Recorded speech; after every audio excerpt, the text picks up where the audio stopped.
नागपूर येथे राष्ट्रवादी काँग्रेस अजित पवार गटाचे चिंतन शिबिर पार पडत आहे। आगामी काळातील स्थानिक स्वराज्य संस्थांच्या निवडणुकांच्या पार्श्वभूमीवरती हे चिंतन शिबिर अत्यंत महत्त्वाचं मानले जात आहे। या चिंतन शिबिरामध्ये साधारणतः पक्षश्रेष्ठींपासून प्रमुख नेते मंडळी ही उपस्थित असल्याचं पाहायला मिळत आहे। अजित पवार असतील, त्यासोबतच बडे नेते या राष्ट्रवादी काँग्रेसच्या चिंतन शिबिराला उपस्थित राहिलेले। थोड्याच वेळात अजित पवार या सगळ्या स्वरूपात भाषण सुद्धा करणार।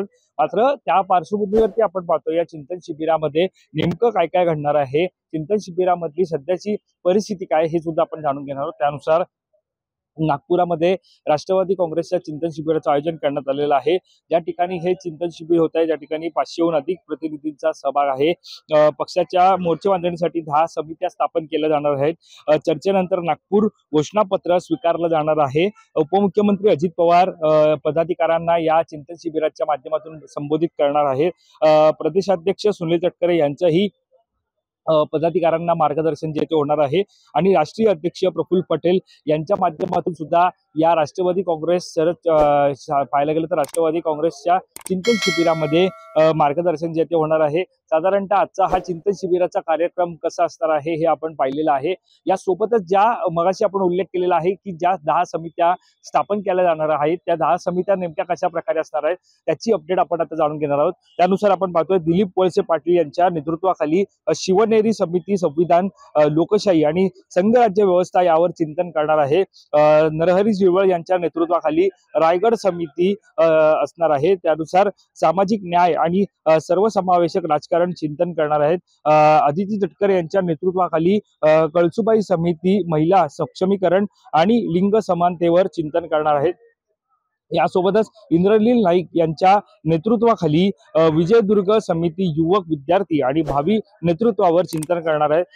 दत्तात्रय भरणे यांच्या नेतृत्वाखाली पन्हाळा समिती, शेती आणि शेतकरी हक्कांवर चिंतन करणार आहे। अमरसिंग पंडित यांच्या नेतृत्वाखाली राजगड समिती, सहकार आणि ग्रामीण अर्थव्यवस्थेवर चिंतन करणार। अनिल भाईदास पाटील यांच्या नेतृत्वाखाली अजिंक्य तारा समिती, अर्थव्यवस्था, उद्योग आणि रोजगारावर चिंतन करणार। नवाब मलिक यांच्या नेतृत्वाखाली देवगिरी समिती, शहरीकरण, पायाभूत सुविधा आणि हवामान बदलावर चिंतन करणार। धनंजय मुंडे यांच्या नेतृत्वाखाली रामटेक समिती, संघटन, प्रवक्ते आणि संवादावर चिंतन करणार। तर सुनेत्रा पवार यांच्या नेतृत्वाखाली सिंहगड समिती, राष्ट्रीय भूमिका आणि निवडणूक धोरणावर चिंतन करणार। अशा प्रकारच्या 10 समित्या आजच्या या चिंतन शिबिराच्या माध्यमातून आपल्याला घटित होताना पाहायला मिळणार आहेत। या 10 समित्यांवरती चिंतन जे आज या राष्ट्रवादी काँग्रेस जे चिंतन शिबिर नागपूर येथे पार पडत आहे त्या पार्श्वभूमीवरती आपल्याला पाहायला मिळणार आहे। सध्या आपण ज्या ठिकाणी चिंतन शिबिर पार पडत आहे त्या ठिकाणी आपण उपस्थित आहोत। या ठिकाणी तुम्ही पाहू शकता अशा प्रकारची ही पिंक आपल्याला संपूर्ण गुलाबी रंग असल्याचं पाहायला मिळत आहे। प्रमुख नेते मंडळांचे पोस्टर सुद्धा लागल्याचं पाहायला मिळत आहे। आणि हा सगळा असा परिसर आपण पाहत आहोत। हा सगळा असा परिसर जर आपण पाहिला तर ठिकठिकाणी आपल्याला पिंक पोस्टर सध्या पाहायला मिळत आहेत। सध्या आपण पाहतोय थोड्याच या ठिकाणी आपण पाहतोय चिंतन शिबिराला ही सुरुवात झालेली आहे। थोड्याच वेळात अजित पवार जे आहेत ते भाष्य करणार आहेत आणि अजित पवार नेमकं या चिंतन शिबिराच्या माध्यमातून नेमकं काय भाष्य करतात हे पाहणं महत्त्वाचं ठरणार आहे।